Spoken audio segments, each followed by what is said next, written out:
The folding chair scraped against concrete as they shoved him aside. Right there, in front of 300 people. During the national anthem. "Move it, old man. This section's for donors only." Harold's weathered hands gripped his aluminum cane as the security guard's meaty palm pressed against his shoulder, pushing him away from the front row of the Veterans Day ceremony. The brass band hadn't even finished the opening notes of the Star-Spangled Banner, and already they were treating him like trash blown in by the wind. He stumbled backward, his worn dress shoes sliding on the damp morning grass. The folding chair he'd been sitting in, the one with the small American flag, taped to the back, clattered to the ground behind him. Nobody helped him. Nobody even looked. The anthem played on. 300 hands over 300 hearts, 300 voices singing in unison. But Harold stood there, displaced and forgotten, watching from the sidelines as his country honored its heroes. They had no idea who they'd just dismissed. The crowd's reaction was immediate and merciless. Phones appeared like magic, camera lenses trained on Harold's humiliation. A woman in pearls and a fur coat actually laughed at a sharp, crystalline sound that cut through the solemnity of the moment like a blade. "Look at him," she whispered loudly to her husband, her voice carrying in the crisp November air. "Probably wandered in from the homeless shelter. Security should have caught this earlier." A teenager in designer jeans started filming, his phone held high to capture Harold's unsteady retreat. "This is going straight to TikTok," he muttered to his friends. "Old dude getting kicked out during the anthem. Hilarious." Harold's cane caught on a root, and he nearly fell. More laughter rippled through the back section where he'd been relegated. Someone actually applauded when he finally found his footing. The security guard who'd moved him now stood with arms crossed, making sure Harold understood his place, which was apparently nowhere near the ceremony he'd come to attend. The most gut-wrenching detail wasn't the laughter or the phones or even the contemptuous stares. It was how the flag from his chair lay trampled in the dirt, its tiny stars and stripes pressed into the mud by expensive shoes that stepped over it without a second glance. Harold bent slowly, painfully, to retrieve it. His arthritic fingers brushed the dirt from the fabric as the anthem swelled around him, beautiful and hollow. Harold Matthias was 78 years old, and until 6 months ago, he'd been the night janitor at Riverside Elementary School. 37 years of mopping floors, emptying trash cans, and making sure the building was clean for the children who arrived each morning with backpacks full of dreams. They'd let him go when the school district restructured. "Budget cuts," they said. Nothing personal, just business. At 78, Harold discovered that nobody was interested in hiring a man whose best years were supposedly behind him. Now he lived on Social Security in a studio apartment above Chen's Market, where the smell of old grease and stale cigarettes had seeped into the walls. His daily routine consisted of morning coffee at the diner, an afternoon walk through the park where he used to take his lunch breaks, and evening news watched on a television older than most of the smartphones that had just filmed his humiliation. But there was one person who still treated him with respect. Maria Santos, who ran the coffee cart outside the courthouse, always saved him a day-old pastry and asked about his health. She was the only one who called him Mr. Harold, instead of just the old guy.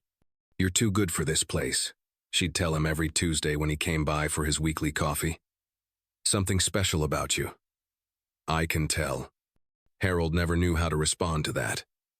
These days, he felt about as special as yesterday's newspaper, as Harold found a spot in the very back. Behind the donors and VIPs and people who mattered, something metallic caught the morning sunlight beneath his jacket. Just for a moment, a flash of silver that disappeared as quickly as it had appeared. The security guard who'd moved him noticed it too. His expression shifted slightly, confusion replacing the earlier contempt. He squinted at Harold's chest, where the old man's jacket had fallen open just enough to reveal the corner of something official-looking pinned to his shirt.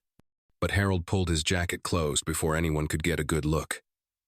And the guard shook his head, dismissing whatever he thought he'd seen.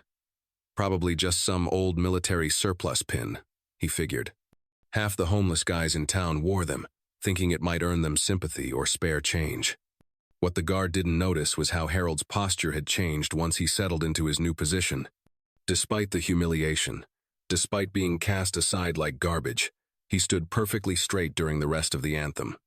His right hand moved to his heart with precision that would have impressed a drill sergeant, and his eyes never left the flag that flew above the ceremony.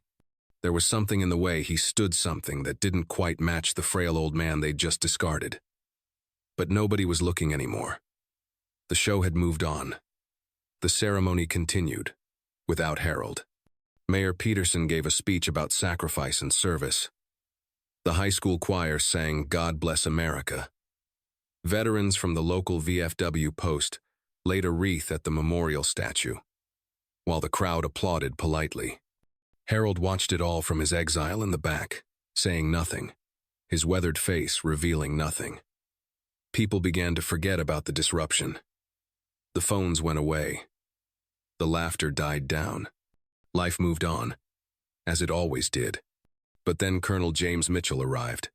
He came in a black sedan that pulled up to the curb with military precision. The door opened, and out stepped a man in full dress uniform, his chest heavy with ribbons and medals that caught the light like stars. Silver eagles gleamed on his shoulders. This wasn't some local veteran or ceremonial guard. This was active military brass, the kind of officer who commanded respect with his mere presence. The crowd sensed the shift immediately. Conversations died mid-sentence. Even the mayor stopped talking and turned to see who had arrived. Colonel Mitchell's driver, a younger soldier in crisp fatigues, opened the passenger door and stood at attention. The colonel's eyes swept the ceremony, taking in the VIP section, the speaker's platform, the memorial statue. But his gaze kept moving, searching for something or someone that wasn't where it was supposed to be. His jaw tightened when he spotted the empty chair in the front row, the one with the small flag that had been trampled into the dirt. Colonel Mitchell didn't walk toward the speaker's platform. He didn't approach the mayor or the other dignitaries. Instead, he began moving through the crowd with purposeful strides, his eyes fixed on the back of the gathering. "Excuse me," he said to the mayor, his voice carrying the authority of someone used to being obeyed immediately. "Stop the ceremony." Mayor Peterson stumbled over his words. "I'm sorry, Colonel, but we're right in the middle of—" I said, "Stop it, now." The microphone went dead. The high school choir fell silent mid-note. 300 people turned to watch as the colonel continued his march toward the back of the crowd, where Harold stood in his exile. When he was 20 feet away, Colonel Mitchell stopped. He looked directly at Harold, and something passed between thema recognition that went deeper than words. Slowly, deliberately, the colonel raised his right hand to his forehead in a crisp military salute. He held it there, unwavering, as the crowd watched in stunned silence. Harold's eyes filled with tears he hadn't shed in decades. His own right hand moved slowly, shakily, to return the salute. But there was nothing shaky about the way he held it, straight and true and perfect, the muscle memory of a lifetime kicking in despite his age. The silence stretched on. Nobody moved. Nobody breathed. The transformation was immediate and profound. The woman in pearls buried her face in her hands, her shoulders shaking with what might have been sobs. The teenager who'd been filming put his phone away so quickly he nearly dropped it, his face burning with shame. One by one, people throughout the crowd began to lower their heads. Veterans in the audience snapped to attention, their postures suddenly military straight. Children instinctively moved closer to their parents, sensing the gravity of the moment without fully understanding it. The security guard who had pushed Harold aside looked like he wanted to disappear into the earth. His face had gone gray, and his hands shook as he realized the magnitude of what he'd done. But it was more than shame that swept through the gathering. It was awe, the kind of reverence usually reserved for churches and graveyards in moments when ordinary people find themselves in the presence of something larger than themselves. An elderly man in a wheelchair, a veteran himself, judging by the pin on his cap, began to clap. Slowly at first, then with increasing fervor. Others joined him until the applause became thunderous. But it wasn't the polite applause of ceremony. This was the sound of people trying to express something inexpressible, trying to make up for a wrong that could never truly be made right. Birds that had been chattering in the trees fell silent, as if even nature understood that something sacred was happening. Colonel Mitchell gestured toward the front of the gathering, where Harold's empty chair still waited. "Colonel Matthias, would you please take your rightful place?" The crowd parted like the Red Sea. Where minutes before people had laughed and pointed and filmed, now they stepped aside with something approaching reverence. Some reached out to touch Harold's sleeve as he passed, not in familiarity but in the way people touch something holy. The security guard who had removed him now stepped forward, his face stricken with remorse. "Sir, I'm so sorry. I didn't know." Harold stopped and looked at him with eyes that had seen too much war and too much peace to hold grudges. "You were doing your job, son. No harm done. But there was harm done, and everyone knew it. Not to Harold, he'd endured worse things than public humiliation, but to the crowd itself. They'd revealed something ugly about themselves, something that would stick with them long after the ceremony ended. Harold walked slowly toward the front, his cane tapping against the concrete path that had been cleared for him. When he reached his chair, someone had retrieved the small flag and cleaned it carefully. He turned to face the crowd one more time. The silence was absolute. Even the wind seemed to hold its breath. He took his seat in the front row, where he should have been all along, where he'd earned the right to be 50 years ago in a jungle on the other side of the world, and again through 37 years of quiet service to children who never knew his story. The ceremony resumed, but everything had changed. Mayor Peterson's voice shook as he spoke about sacrifice and service, words that now carried weight they hadn't possessed 20 minutes earlier. The choir sang with a reverence that transformed their performance into something approaching prayer. And in the back of the gathering, near the coffee cart that wouldn't arrive until later, Maria Santos watched it all unfold on her phone. She'd been following the live stream from work, and she'd seen everything. The humiliation, the revelation, the redemption. She wasn't surprised. Not really.